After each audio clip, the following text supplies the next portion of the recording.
Film की शुरुआत में हमें बताया जाता है कि एक मेडिकल कंपनी रिसर्च करके एक ऐसी दवाई बनाने की कोशिश कर रही है जिससे शुगर का इलाज किया जा सकता है। कंपनी इस दवाई को बनाकर अपनी लैब में खुफिया और गैर कानूनी तरीके से मरीजों पर एक्सपेरिमेंट कर रही है। मगर एक्सपेरिमेंट से लोगों को साइड इफेक्ट होगा ही, यानी लोगों की शुगर इस दवाई से ठीक तो नहीं हुई मगर बुरे असरात उनके जिस्म पर पड़ गए हैं, जिस वजह से मरीजों में वॉयलेंस का शिकार हो रही है। लेकिन इसके बावजूद भी कंपनी अपनी रिसर्च बैन नहीं करती। कुछ वक्त के बाद हम उस कंपनी की लैब का एक खुफिया रास्ता देखते हैं, जहां से एक लड़का बाहर निकल रहा होता है, जो कोई आम इंसान नहीं था बल्कि दवाई के नुकसान से वो पूरा जॉम्बी बन गया था। वो उठता है और पास के गांव में जाने लगता है। इसी गांव की सड़क पर एक गाड़ी को जाते हुए देखते हैं, जिसमें एक कपल था और सड़क से वो जा रही थी। यहाँ कोई कटीली चीज पड़ी हुई थी जिसकी वजह से उनकी गाड़ी का टायर पंचर होने की वजह से एक्सीडेंट हो जाता है। उनकी गाड़ी किनारे से आगे टकरा जाती है। अचानक से वहाँ एक मैकेनिक आ जाता है जिसका नाम जीन होता है, जो इस कपल की मदद करने लगता है। जब हमें पता चलता है कि वो कटीली चीज सड़क पर ही रखी थी ताकि किसी का टायर पंचर हो जाए और उसे कोई कस्टमर मिल जाए। अब उनकी गाड़ी ठीक करने के लिए वो पास में बने गांव में लेकर जाता है, क्योंकि उसका घर उसी गांव में है। सुबह होने तक उनकी गाड़ी ठीक हो जाती है और उन लोगों को गाड़ी ठीक करने का बिल दिया जाता है, जो जरूरत से भी ज्यादा होता है। इसीलिए वो कपल इन्हें नगद पैसे नहीं देते बल्कि वो कार देते हैं। बिल चुकाने के लिए जून को ये बात पसंद नहीं आती। इतनी ही देर में अंदर से जो उनकी वाइफ और बेटी बाहर रहती हैं, जो मांस काटने वाले औजार दिखाकर उन्हें डराने की कोशिश करते हैं। तभी देखकर वो कपल घबरा जाता है और बेचारे पैसे देकर वहां से चले जाते हैं। और उधर वो ज़ोंबी रास्ते से निकला था, वो गांव तक आ गया था और क्योंकि उसे बहुत भूख लगी थी, इसीलिए वो लोगों को पकड़ने की कोशिश कर रहा था। मगर हम देखते हैं कि ये ज़ोंबी बाकी ज़ोंबी से बिल्कुल ही अलग होता है। यानी जहां गुस्से वाले ताकतवर होते हैं, उनकी निस्बत ये बिल्कुल कमजोर था और किसी पर भी हमला नहीं कर पा रहा था। यहाँ तक कि बच्चे भी इसे आराम से परेशान कर रहे थे और ये कुछ भी नहीं कर पा रहा था। मगर तभी यहाँ एक डॉग आकर उस ज़ोंबी के पीछे पड़ जाता है, जिससे बचने के लिए वो भागकर एक वॉशरूम में आकर छुप जाता है। लेकिन डॉग वहां से जा ही नहीं रहा था, वो लगातार उस पर भूखे ही जा रहा था। उसकी आवाज सुनकर उस मैकेनिक जून के डैड बाहर आ जाते हैं, जो देखते हैं कि डॉग गेट की ओर देख के भौंक रहा है। इसीलिए वो चेक करने के लिए अंदर जाते हैं। मगर तभी वो ज़ॉम्बी उन पर हमला करके सर पर काट लेता है और वहां से भाग जाता है। उनकी बेटी को हम देखते हैं, जो अपने घर वापस आ रही थी। तभी उसे अपने सामने वही ज़ॉम्बी आता हुआ दिखाई देता है, जो उसे काटने के लिए आराम आराम से उसके पास आ रहा था। पर अगले ही पल वो दोबारा कुत्ता आकर उसके पीछे पड़ जाता है, जिससे बचने के लिए पहले उनकी बेटी भागती है और पीछे पीछे वो ज़ोंबी भी, जो उनके भाई को भी हम इसी सड़क पर देखते हैं। क्योंकि वो शहर अपनी जॉब के सिलसिले में गया था, मगर काम नहीं हुआ तो वो अपने गांव वापस आ रहा था। जब वो दिखता है कि ज्यूस की बेटी यानी मेरी भतीजी के पीछे डॉग पड़ा हुआ है, तो वो भी उसके साथ भागने लगता है। उनके पीछे ही ज़ॉम्बी भी था, मगर तभी अचानक जूड भी अपना ट्रक लेकर आ जाता है, जिससे फौरन ही वो ज़ॉम्बी टकरा जाता है और सीधा जाकर सामने बने खेतों में गिरता है। वो तीनों काफी डर जाते हैं, क्योंकि उन्हें लग रहा था कि शायद ये कोई इंसान था जो टकराने की वजह से अब मर गया है। मगर अगले ही पल वो ज़ॉम्बी दोबारा से उठ खड़ा होता है, जिसे देखकर वो काफी हैरान रह जाते हैं। तभी वो डॉग यहाँ आकर दोबारा से उसके पीछे पड़ जाता है, जिस वजह से ज़ॉम्बी को यहाँ से भागना पड़ता है। जियोन और उसकी फैमिली वापस घर आ जाती है। वो अभी भी काफी हैरान थे और इस बारे में बात कर रहे थे कि आखिर ऐसा कैसे हो सकता है इतना बुरा एक्सीडेंट होने के बावजूद भी वो आदमी जिंदा कैसे है, और वहां पर उसे कुछ हुआ भी नहीं। तभी उनके घर एम्बुलेंस आ जाती है, जिसके अंदर से जून के पापा वही रहते हैं जो ज़ॉम्बी ने उनको काट कर जख्मी कर दिया था। तो वो पॉटी करवाने के लिए हॉस्पिटल गए थे और देखते ही देखते रात हो जाती है, जहां वो डॉग अभी भी उस ज़ॉम्बी के पीछे पड़ा हुआ था, जिससे बचने के लिए वो जोन्स के गराज में आकर छुप जाता है। इसी दौरान हम जो उनके डैड को देखते हैं, जो अपने छोटे वैन में था, मगर ये वैन कम और कोई कमरा ज्यादा लग रही थी, क्योंकि उन्होंने इसे बिल्कुल रहने के काबिल बनाया हुआ था और वो यहाँ आराम कर रहे थे। और साथ ही साथ उनकी ये ख्वाहिश भी थी जिसके बारे में वो सोच भी रहे थे।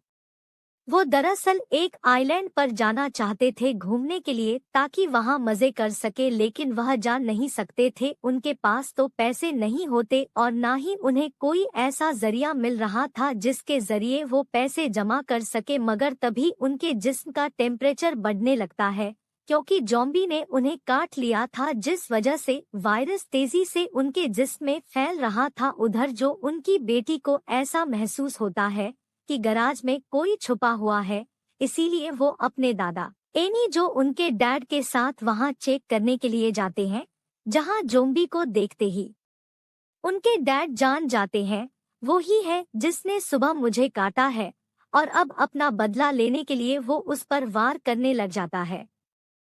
इसी दौरान जोन्स की बेटी अपनी फैमिली के बाकी लोगों को भी इस बारे में बताती है और अपने साथ गैराज में लेकर आती है। वहां आकर जब उस जगह को देखते हैं तो उन्हें लगता है कि किसी ने उसका कत्ल कर दिया है, मतलब कि अब वो मर चुका है। अभी उनका ये सोचना ही था कि तभी अचानक से वो ज़ॉम्बी दोबारा से सीधा हो जाता है, जिसे देखकर सभी काफी डर जाते हैं और घबराते हुए गैराज से बाहर निकल आते हैं। वो गैराज के सारे दरवाजे बंद करके ज़ॉम्बी को अंदर ही कैद कर देते हैं। वो शीशे के जरिए बड़ी गौर से उस ज़ॉम्बी को देख रहे थे, जहां तभी अचानक जून का भाई ये कह देता है, अरे ये तो ज़ॉम्बी है, इसीलिए तो ये मर नहीं रहा। इसके बाद वो सभी को एक मशहूर ज़ॉम्बी मूवी दिखाता है, जो देखने के बाद सबको उसकी बातों पर यकीन हो जाता है, जो उनके डैड को भी ज़ॉम्बी ने काट लिया था, उनके ज़ॉम्बी बनने के डर से। जो उनकी वाइफ एक बटन से उन्हें मारकर बेहोश कर देती है, जिन्हें बेहोशी की हालत में ले जाकर उस छोटी वैन में बंद कर दिया जाता है।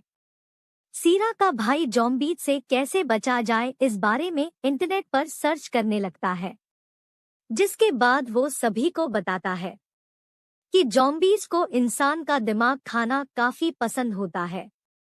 उसकी बात के दौरान ही उनके डैड भी यहाँ आ जाते हैं, जिन्हें जैसे उनका भाई देखता है वो उन पर हमला कर देता है।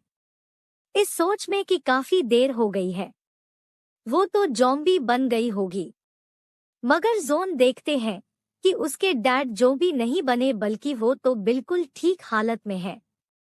उसे अपने भाई पर बेहद गुस्सा आता है कि उसने बगैर सोचे समझे अपने डैड को पीट दिया, इसीलिए जो चीजें पेंट पहनकर अपने भाई को मारने लगता है। गैराज में जो उनकी बेटी उस ज़ॉम्बी को देखने आती है और उसे खाने के लिए वो बंद गोभी देती है, जिसे इंसानों का दिमाग समझकर वो खा पी लेता है। जो उनकी बेटी के जाने के बाद यहाँ जॉन की वाइफ जाती है, जो एक प्यार से उसके सारे दांत निकाल देती है कि अगर दांत नहीं होगी तो वो किसी को काटेगा भी नहीं। और जियोन के डैड भी बड़ा अजीब बदलाव देखते हैं, जो कि काटने की वजह से वो ज़ॉम्बी नहीं बनते, बल्कि उनके जिस्म में ऐसे बदलाव होने लगते हैं जिससे वो दोबारा से जवान दिखने लगते हैं। जो वो खुशी खुशी गांव में घूमने चले जाते हैं। इतना बड़ा बदलाव देखकर उसके सारे दोस्त काफी हैरान रह जाते हैं और चारों तरफ से घेर कर उसे सवाल करने लगते हैं कि हमें भी वो राज बताओ जो करके तुम दोबारा से जवान हो गए। जिस पर जोन्स के डैड उन सभी को जॉब्स के बारे में बताते हैं और ये भी कि मुझे ज़ॉम्बी ने काटा था, मगर ज़ॉम्बी बनने की बजाय मैं जवान बन गया। सभी दोस्त उससे मिन्नतें करने लगते हैं, प्लीज हमें इसे दो ना और बदले में हमसे पैसे ले लो, मगर उनकी सारी बातें जो उनका भाई सुन लेता है। और क्योंकि वो बेरोजगार था, इसीलिए वो सोचता है कि क्यों ना मैं इस जोम्बी को अगवा करके शहर में बेचे। वो ऐसा करता है, मगर जब जोम्बी को वो अगवा करके ले जा रहा था तो तभी ट्रेविस की वजह से उसे रोक लिया जाता है। और ये पुलिस वाले ट्रक को चेक करते हैं तो उन्हें वो जोम्बी यहाँ पर बंधा हुआ मिलता है।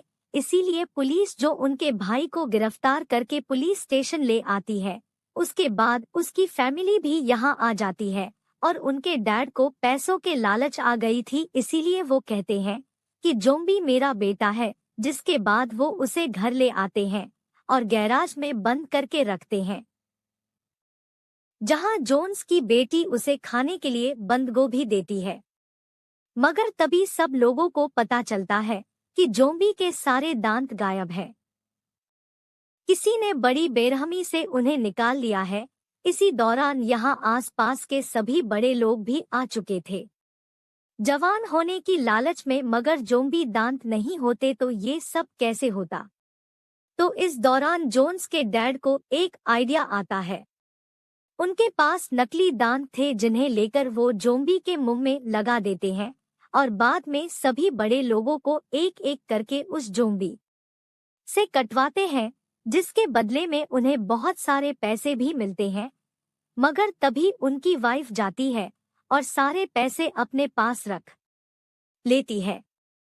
अगली सुबह हम देखते हैं कि जिन जिन लोगों को उस जोम्बी ने काटा था वो एक बार फिर से जवान हो गए थे और बड़ी खुशी और जोश में वो अपने घर से बाहर निकलते हैं। उधर जो उनकी फैमिली में सबको पता चलता है कि जो उनकी डैड सारे पैसे चुराकर उस आइलैंड पर घूमने चले गए हैं, जहां जाना उनका सपना था। अब गांव के और लोगों को भी जोम्बी के बारे में पता चल जाता है। उनके सिर पर भी जवान होने का भूत सवार हो जाता है, इसीलिए वो भी एक करके खुद को उस जोम्बी से कटवाने लगते हैं। काफी वक्त गुजर जाता है जहां जून और उसकी फैमिली ने वो सारा पैसा कमा लिया होता है। उस जोम्बी के जरिए जो उनकी बेटी होती है उसे इन सब से बहुत बुरा लगता है, क्योंकि वो जॉब को सहन करने लगी थी और उसे एहसास होता है कि मेरी फैमिली कितनी लालची है, कैसे इसको इस्तेमाल करके पैसे कमा रहे हैं। इसीलिए एक दिन वो एक जंगल में ले जाती है और कहती है कि तुम्हारी भलाई इसी में है कि तुम इस गांव से कई दूर भाग जाओ। अब हालांकि वो जोम्बी था, मगर फिर भी उसे ऐसा महसूस हो जाता है कि मेरी कितनी फिक्र करती है, मेरा कितना ख्याल कर रही है। इसीलिए वो भी उसके साथ रहने लगता है और यहीं पर ये फिल्म खत्म होती है।